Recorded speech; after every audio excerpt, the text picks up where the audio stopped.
சீரியல்களின் full எபிசோடுகளை Sun டிவியில் ஒளிபரப்பான உடனே எக்ஸ்க்ளூசிவாக சன் நெக்ஸ்டில் மட்டும் ஃப்ரீயா பாருங்கள்.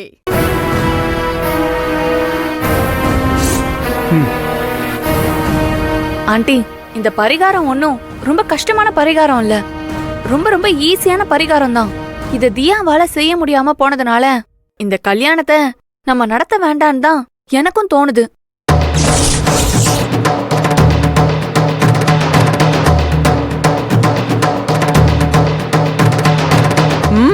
சபாஷ் சபாஷ். கல்யாணத்தை தடுத்து நிறுத்த எல்லாரும் காரணம் தேடிட்டு இருந்தீங்க போல இருக்கு. எங்க நீங்க எல்லாரும் தெரிந்துட்டீங்களோன்னு நான் கூட சந்தோஷப்பட்டேன். ஆனா அதுக்கெல்லாம் வாய்ப்பே இல்லைன்னு இப்ப புரிஞ்சு போச்சு.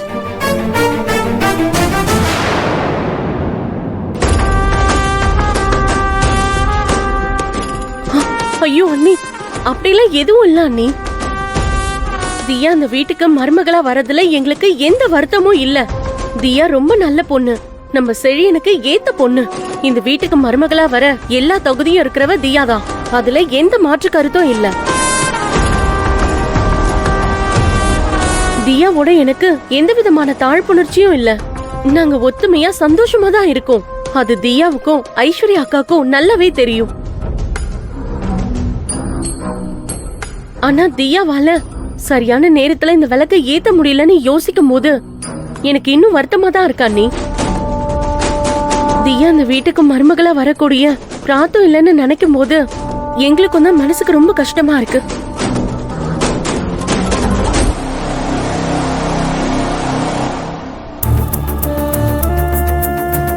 டாடி, மம்மி நடிப்புல பின்னி எடுக்கிறாங்க.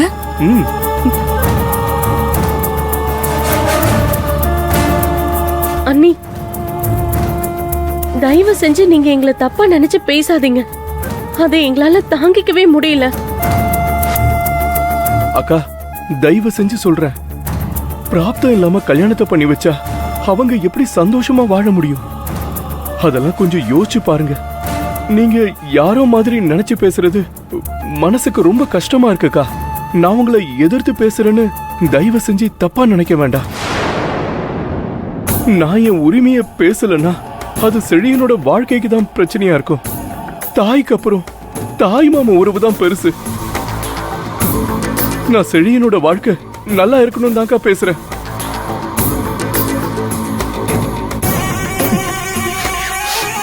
ஐயோ அண்ணி, உங்க தம்பி மனசு உடைஞ்சு பேசுறது புரிஞ்சுக்கோங்க. தயவு செஞ்சு எங்களை ஒன்னும் தப்பா எடுத்துக்காதீங்க. ஏய், உன் நடிப்பெல்லாம் என்கிட்ட காட்டாத. உன்ன மாதிரி நான் பல பேரை பார்த்துட்டு தான் இந்த இடத்துக்கு வந்து இவ்ளோ அந்தஸ்தோட இருக்கேன். யார் யார் மனசுல என்னென்ன இருக்குன்னு தெரியாத முட்டாள் இல்ல அந்த ஆதிசங்கரி.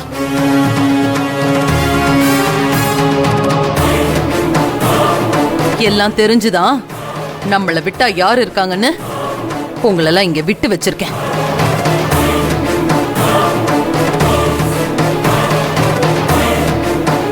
நான் ஒரு முடிவு எடுத்தா அந்த முடிவை எடுத்ததுதான். என்னைக்கும் பின்வாங்கினதா சரித்திரமே இல்ல. என்னைக்கு நான் தியாவை நேர்ல பார்த்தேனோ அன்னைக்கே அவதான் என் வீட்டு மருமகன்னு நான் முடிவு பண்ணிட்டேன்.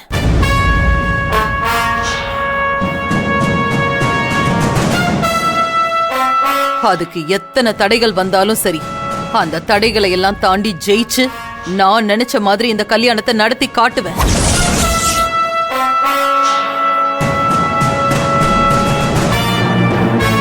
தடைகளையும் எதிர்ப்புகளையும் மீறி வந்தவனா. எனக்கு ஒண்ணு இது புதுசு இல்ல. அடிமட்டத்தில இருந்து இன்னைக்கு இவ்ளோ பெரிய சாம்ராஜ்யத்தையே உருவாக்கியிருக்கேன். எத்தனையோ தடைகளை நான் பார்த்திருக்கேன். எல்லாத்தையும் நின்னு அடிச்சு நொறுக்கிட்டு தான் நான் முன்னேறி வந்திருக்கேன்.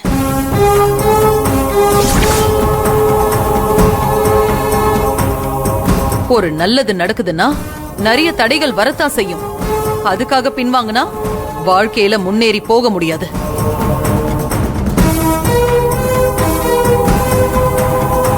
நான் என்னைக்குமே முன்னுக்கு போறவ. எனக்கு பின்வாங்கி பழக்கமே கிடையாது. நான் முடிவு செஞ்சா செஞ்சதுதான். என்னால இனி எதையும் மாத்தி யோசிக்க முடியாது. நிச்சயத்துக்கான ஏற்பாடெல்லாம் பண்ணுங்க. என்ன ஆனாலும் நான் துணிஞ்சு சந்திக்க ரெடியா இருக்கேன். என்ன ஆனாலும் பாத்துக்கலாம். அண்ணி, அவசரப்படாதீங்க அண்ணி.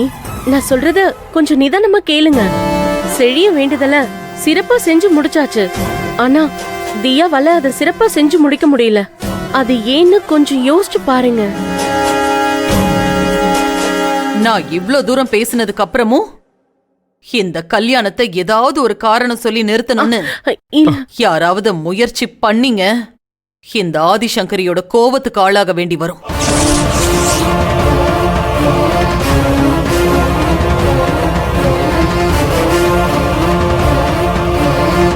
ஆதிசங்கரியோட எண்ணத்துக்கும் ஆதிசங்கரியோட கட்டளைக்கும் கட்டுப்பட்டு இந்த கல்யாணத்தை எந்த பிரச்சனையும் இல்லாம எப்படி நடத்தி முடிக்கணும்னு யோசிங்க.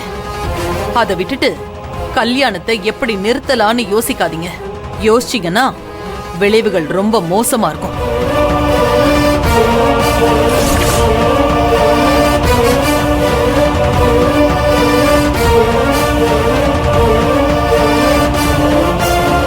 ஐஸ்வர்யா, இந்த தோஷ பரிகாரத்தை தியா சரியா செஞ்சு முடிக்கலன்னு இந்த கல்யாணத்தை நான் நிறுத்த விரும்பல. மனசுதான் எல்லாத்துக்குமே காரணம்னு நான் முடிவெடுத்துட்டேன். நான் மத்தவங்க கிட்ட யோசனை கேட்க விரும்பல. பையனை பெத்தவ நான், பொண்ணை பெத்தவ நீ. நாம 2 பேரும் தான் முடிவெடுக்கணும். அடுத்து செழியனும் தியாவும் தான் முடிவெடுக்கணும்.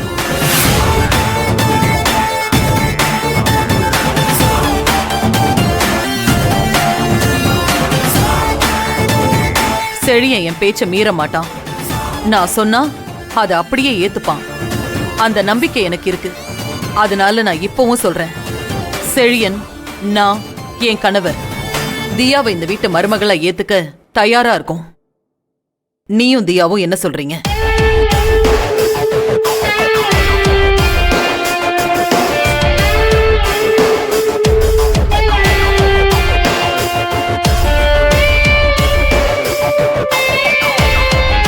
ஐஸ்வர்யா, இந்த பரிகாரத்தை தியா செஞ்சு முடிக்காததுனால நீ பின்வாங்க போறியா, இல்ல என் மகனுக்கு உன் மகளை கட்டி வைக்கிறதுக்கு சம்மதிக்க போறியா? நீ எடுக்க போற முடிவுல தான் இந்த கல்யாணத்தோட அடுத்த கட்ட நடவடிக்கைகளை நான் எடுக்க ஆரம்பிக்க போறேன்.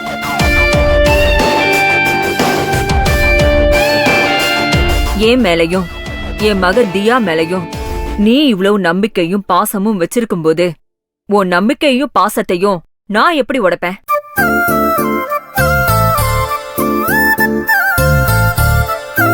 எனக்கு என் ஆதிசங்கரி முக்கியம். என் ஆதிசங்கரியோட நட்பு முக்கியம். அதுக்காக நான் உன் கூட சம்பந்தம் வச்சுக்க எனக்கு பரிபூர்ண சம்மதம்.